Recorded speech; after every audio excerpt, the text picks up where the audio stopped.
Bonjour à toi, bonsoir à toi et j'espère que tu te portes très, très bien. Je suis Herman Bilowa, coach, entrepreneur, conférencier et bienvenue au programme Aura, ce programme que nous attendons depuis fort longtemps, le programme Aura qui a démarré aujourd'hui avec les textes et aujourd'hui avec le thème de la formation qui s'intitule Comment investir efficacement son argent. Alors aujourd'hui, nous allons travailler sur les bases. Je ne serai pas très long, c'est le premier podcast de notre programme Objectif, Résultat, Action 257 parce que dans un groupe WhatsApp, nous avons 257 participants à qui nous voulons apporter du contenu gratuitement pendant un mois du 13 juin au 13 juillet 2022.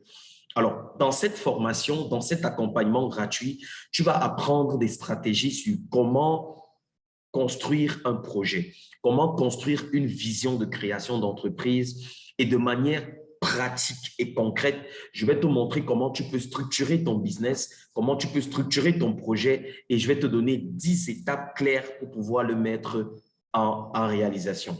Peu importe le projet. Alors, la première chose que tu dois comprendre, c'est que si tu n'as pas encore compris les trois choses ou les trois marches afin de s'appeler entrepreneur ou alors afin de s'appeler millionnaire, afin de penser être millionnaire ou milliardaire, tout ce que tu veux, tu dois comprendre qu'il y a trois étapes fondamentales, trois éléments de base. Si ces éléments de base, tu ne les comprends pas, tu ne connaîtras pas exactement comment te lancer, comment construire ta propre histoire, how you make your own story, c'est-à-dire comment construire ta propre vision, ta propre histoire de millionnaire ou de milliardaire.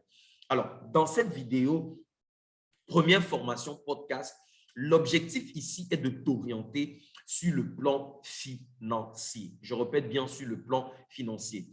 80% de ce que nous allons travailler ici est axé finance. Accès finance, pourquoi? Parce que je suis expert financier, je suis dans le domaine de la finance, tout ce qui concerne l'argent, la gestion financière, le management, le leadership, parce que c'est ça la base en réalité pour pouvoir soutenir la vie d'une entreprise. Donc, dans cette formation, je vais te donner trois éléments de base dans ce premier podcast qui vont t'aider à te positionner. Même si tu es déjà entrepreneur, tu vas comprendre qu'il y a des marches que tu dois connaître avant de t'appeler même entrepreneur ou avant même de dire que tu veux lancer un business. Alors, ce qu'on va faire, c'est que je vais partager mon écran. Je vais partager mon écran et nous allons passer à l'action. Alors, comment investir efficacement ses fonds? Formation Aura 257. Alors, ici, je vais te donner les bases. Je vais introduire ce podcast en te donnant les bases. Quelles sont ces bases?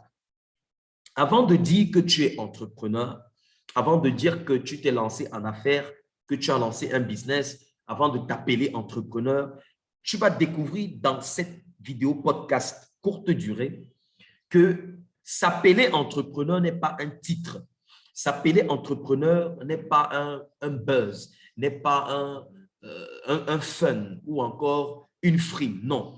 Pour s'appeler entrepreneur, il faut avoir traversé trois grandes phases. Et ce sont ces trois grandes phases que je m'apprête à te montrer. La première grande phase, c'est la sécurité. Tu ne peux pas t'appeler entrepreneur, mais tu n'arrives même pas encore à subvenir à tes besoins. Tu es incapable de payer un loyer, tu es incapable de manger, tu es incapable de te soigner, de te vêtir ou de subvenir à tes besoins vitaux.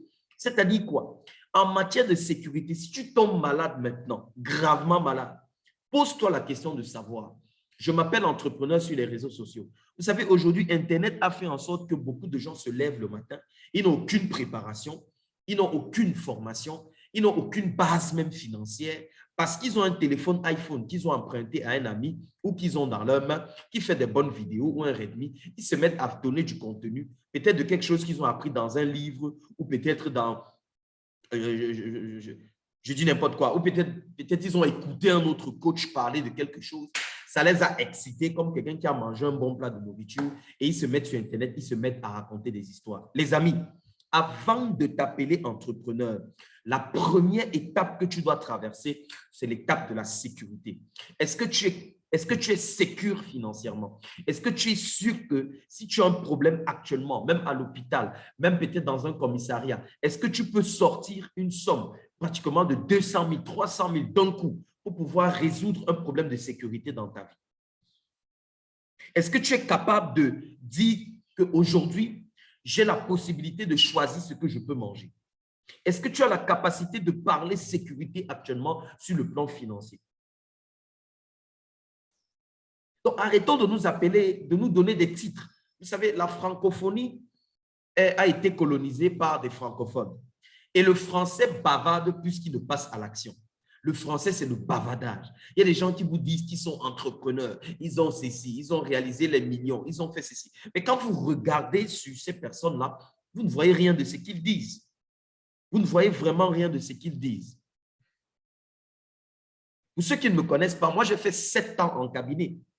J'ai fait 7 ans de formation, assis au pied d'un expert comptable et financier, apprenant des choses extraordinaires. Donc, quand quelqu'un se lève le matin et s'auto-improvise, c'est très dangereux parce qu'il y a des risques qui peuvent ressortir de cela. Il y a des, je vais dire quoi? Il y a des embranchements qui risquent de ne pas coïncider ou connoter avec ce qu'il dit et avec ce qu'il est ou ce qu'il fait. OK? Donc, tu ne peux pas t'appeler entrepreneur et tu n'as aucune sécurité financière. Ça n'a aucun sens. Ça n'a aucun sens. Donc, si tu entreprends aujourd'hui, mets dans ta tête que je suis entrepreneur, mais en attente. Qu'est-ce que j'appelle un entrepreneur en attente? C'est-à-dire, tu lances des business, tu lances des affaires pour travailler sur ta sécurité. C'est-à-dire, tu cherches de l'argent, pas pour être un entrepreneur, mais pour subvenir d'abord à ta propre sécurité. Sécurité sanitaire, sécurité estudiantine, sécurité nutritionnelle, tous les plans, le manger, le boire, tous ces éléments-là sont extrêmement importants. Lorsque tu as traversé la partie sécurité, vient donc maintenant la partie vitale. Qu'est-ce que j'appelle le vital?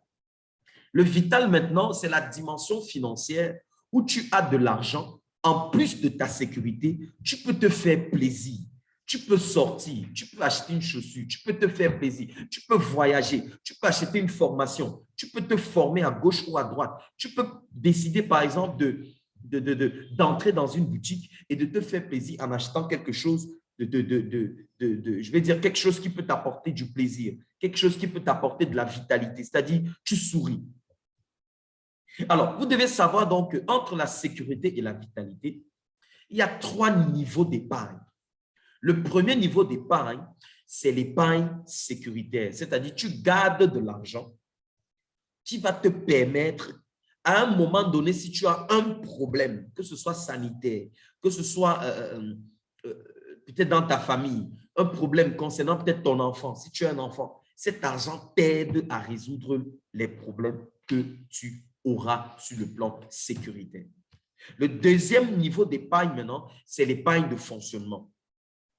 Tu as besoin de combien pour vivre? Il te faut combien en matière de loyer, nourriture, santé, s'il faut aller à l'hôpital? Qu'est-ce qu'il te faut? Pour aller au travail dans un mois, il te faut payer quoi en matière de transport, en matière de nourriture, en matière de divertissement? Je veux dire, qu'est-ce qu'il te faut dans un mois pour pouvoir fonctionner? Pour toi qui es travailleur, il te faut combien? Pour toi qui es entrepreneur, il te faut combien?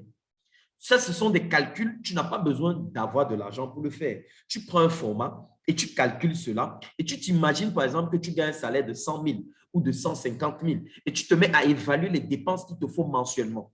Et tu fais un budget. C'est ce qu'on appelle l'épargne de fonctionnement. Ça veut dire, lorsque tu touches maintenant ton salaire et que ton épargne de fonctionnement, c'est 25 000 pour ton transport, ta nourriture, tout ce dont tu as besoin pour aller au travail, tu retires cet argent, tu mets de côté. Épargne de sécurité. Tu peux calculer, par exemple, un forfait, peut-être 25 000, et dans 100 000, chaque fois, tu mets 50 000 de côté.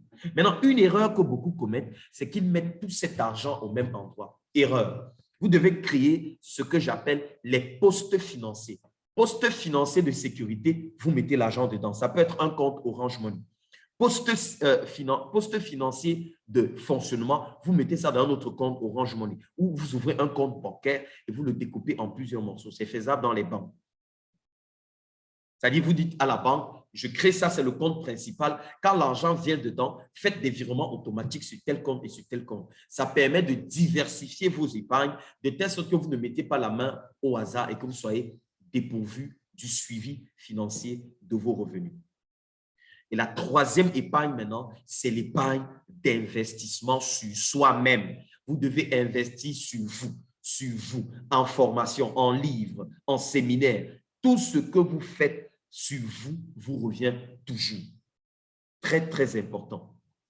Si vous investissez sur une qualité de nourriture que vous mangez, vous aurez un retour d'investissement sur votre bonne humeur, sur votre santé dans le temps. Vous allez vieillir moins rapidement, ainsi de suite, ainsi de suite. Donc, tout ce que vous faites sur vous revient toujours à vous. OK? Donc, la troisième forme d'épargne, donc, c'est l'épargne d'investissement sur soi. Ça, c'est les 3 niveaux d'épargne qu'on est en train de démarrer en entrepreneuriat et qu'on est au niveau du vital. La dernière étape maintenant, c'est l'investissement. C'est quand vous commencez à investir qu'on vous appelle entrepreneur. Un entrepreneur, ce n'est pas quelqu'un qui commerce. Ne confondez pas un commerçant et un entrepreneur. Être commerçant ne veut pas dire entrepreneur. Le commerçant, c'est quelqu'un qui achète un produit et le revend et il a de l'argent. Mais vous devez comprendre qu'en investissement, bon, c'est aussi un investissement, mais en investissement, c'est autre. Quand je parle d'investissement, je parle de quelqu'un qui a traversé l'étape de sécurité, il a traversé l'étape de vitalité et maintenant, le surplus d'argent qu'il gagne, c'est ça qu'il prend maintenant pour investir et c'est là qu'on l'appelle entrepreneur. Il y a donc 3 grands niveaux d'investissement. Il y a l'investissement autonome, c'est-à-dire un investissement qui dépend de vous.